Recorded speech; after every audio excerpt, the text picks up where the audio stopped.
Sering benda ibunya, wanita cantik ini menyesal setelah diazab begini. Semua merinding lihatnya. Peribahasa mengatakan surga diletakkan di bawah kaki ibu. Benar adanya. Sudah banyak cerita ketika anak berani durhaka diazab dengan begitu nyata. Allah dan Rasulnya telah mengingatkan kita untuk tidak meninggikan suara kepada kedua orang tua.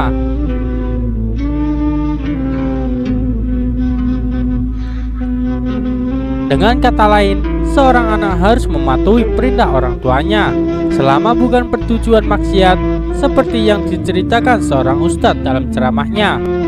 Pernah terjadi dalam satu kejadian di mana seorang anak perempuan yang menolak setelah sukses dalam hidup berjuang kemalangan.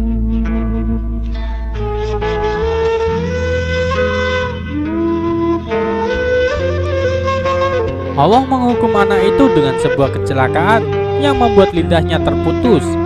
Kisahnya dimulai dari si ibu yang sudah tua meminta untuk diantar ke pasar dengan mobil baru anaknya. Namun si anak menolak dengan alasan sibuk kerja. Dalam beberapa jam, si ibu kemudian meminta tolong kembali kepada anaknya untuk mengantarkannya ke pasar.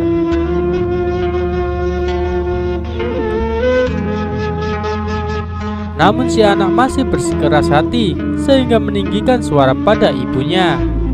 Setelah beberapa hari si ibu meminta tolong, si anak menjawab dengan nada penuh kesal. Ia membentak ibunya untuk kesekian kalinya yang sontak membuat ibunya terdiam. Pada suatu hari ketika dalam perjalanan dengan mobil ke tempat kerja, hati si anak ini masih jengkel dengan ibunya sampai ia menggigit-gigit lidahnya. Tanpa sadar, ia tidak melihat gundukan di depan dan kemudian menabrak sebuah mobil yang tepat berada di depannya. Akibat kecelakaan itu, ia tergigit lidahnya ditambah lagi dengan dagunya yang terbentur pada kemudi mobil hingga mengakibatkan lidahnya terputus. Ketika dalam perjalanan ke rumah sakit, ia menjerit kesakitan dan tiba-tiba kata-kata tinggi yang diucapkan kepada ibunya terngiang-ngiang di telinga.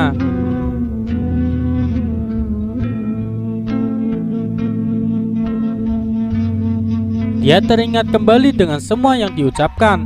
Selama di rumah sakit, hatinya mulai merasa bersalah. Kini ia tidak mampu makan dan minum, apalagi untuk berbicara, memohon maaf dan minta ampun. Ibunya yang datang melihatnya memanggil si anak, namun ibunya yang datang melihatnya memanggil si anak namun tidak bisa menjawab.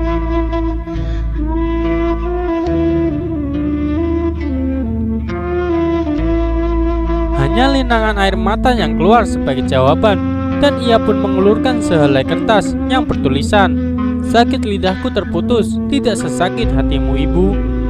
Maafkan aku anakmu, aku berjanji akan membayar kesalahanku pada ibu. Wassalam anakmu." Si ibu kemudian terus memeluk anaknya dengan penuh kasih sayang.